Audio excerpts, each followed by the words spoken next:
du genre, pour avoir un enfant, il faut être marié. C'est un cadre.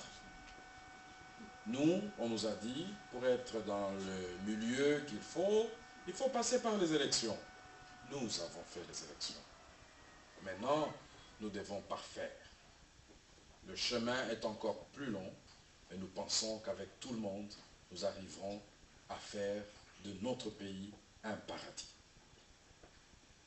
Ça doit nous interpeller. Tous ceux qui parlent du Congo en termes de potentiel.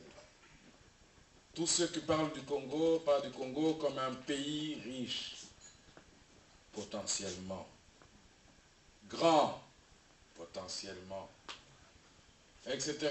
Potentiel. Scandale géologique, potentiel. Et aujourd'hui, nous disons, nous, Congolais, nous avons fait le premier pas. Nous sommes allés aux élections pour dire, nous voulons commencer à nous prendre en charge. C'est pour ça aujourd'hui, vous allez dire, c'est votre fête. Le 30 juin, c'est notre fête. Mais qu'est-ce que cela veut dire réellement, l'indépendance?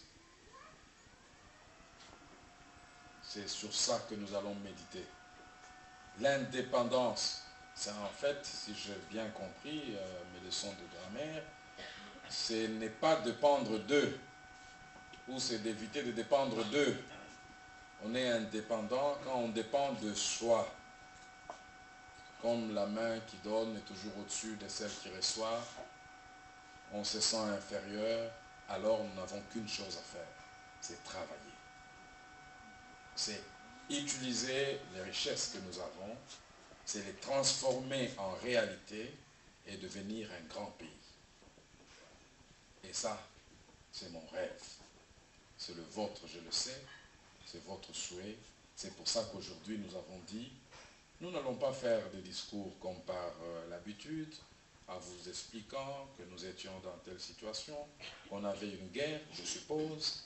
Vous connaissez la situation du Congo. Et aujourd'hui, à chacun de prendre sa responsabilité, à chacun de prendre sa part dans le domaine dans lequel vous êtes. N'attendons plus que tel ou tel fasse quelque chose. L'État, ce n'est pas seulement ceux qui sont au pouvoir. Le pays n'est pas constitué seulement par ceux. Non, ne pointons plus du doigt. Prenons la houe, transformons notre environnement. Le Congo nous appartient à nous tous. Personne ne peut aimer le Congo plus que nous-mêmes. Nous devons refléter cela.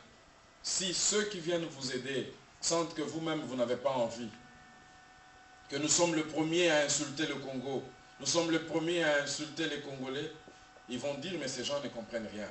Mais s'ils sentent que vous avez votre fierté dosée par la volonté de travailler, de transformer son environnement, je crois que nous serons acclamés dans le monde entier. C'est ça que je voudrais vous demander en ces 30 jours. Que vous puissiez vous saisir de cette opportunité qui vous est offerte. Que le Congo ne rate plus ce rendez-vous.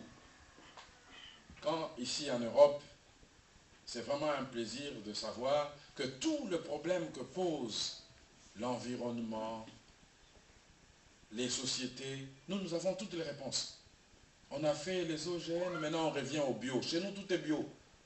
Oh, l'énergie propre. Chez nous, c'est toujours très propre. C'est le fleuve, il n'y a pas de nucléaire, il n'y a rien. Donc, vous avez un pays extraordinaire, vous avez presque, j'allais dire, un petit paradis. Mais c'est un grand. Mais ça ne peut l'être réellement que si nous tous, nous nous engageons à transformer cela. Ça, c'est un rêve. J'avais fait un papier, un discours avec tous les emphases possibles, mais j'ai dit que je voudrais vous transformer en tous ambassadeurs. Aujourd'hui, je suis le seul peuple. Vous êtes les ambassadeurs. Quand on parle de Congo, on voit les Congolais qui sont en Belgique. On dit, voilà les Congolais qui sont en Belgique. Où est-ce qu'on va les chercher? Dans les universités? Je vois le professeur Pakabamba ici. Qui ne connaît pas ces professeurs au Congo? Mais qui en parle ici? Il n'y a que le mauvais exemple qu'on prend. Mais le bon que vous êtes. De vrais Congolais. Riches. Qui peuvent transformer de choses. On vous a mis même dans des journaux que vous avez transféré plus de 700 millions de dollars à une certaine période vers le Congo. Ça, on n'en parle pas. On préfère dire que vous êtes ce que vous n'êtes pas. Et moi, je voudrais que vous soyez ce que vous êtes réellement. Des génies. En tout cas, soyez sûrs que le Congo ne pourra réussir que si vous décidez de la transformer. Si nous décidons d'arrêter de pointer le doigt, toujours ils n'ont pas fait, ils ont fait, non, faisons. Nous avons mis autour de la table toutes les composantes. Aujourd'hui, le Congo a même les statuts de l'opposition qui ont rang de ministre. Vous imaginez ça?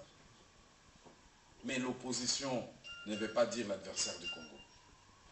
L'opposition veut dire celui qui ne pense pas comme vous, mais pour l'intérêt du Congo et pour la transformation du Congo.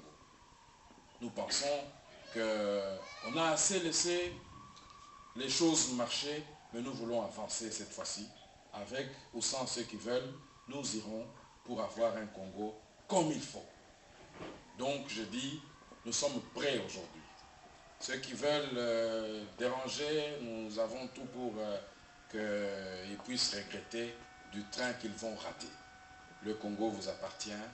Nous devons nous mettre debout, comme dit notre hymne national. Nous devons transformer ce Congo. Nous avons tous les moyens, tous les atouts, et c'est votre fête. Vous êtes les ambassadeurs, je suis le peuple, et je voulais, moi, maintenant, en n'ayant pas de verre en main, mais je vais vous acclamer. Encore une fois, bonne fête et sincères félicitations pour votre fête d'indépendance.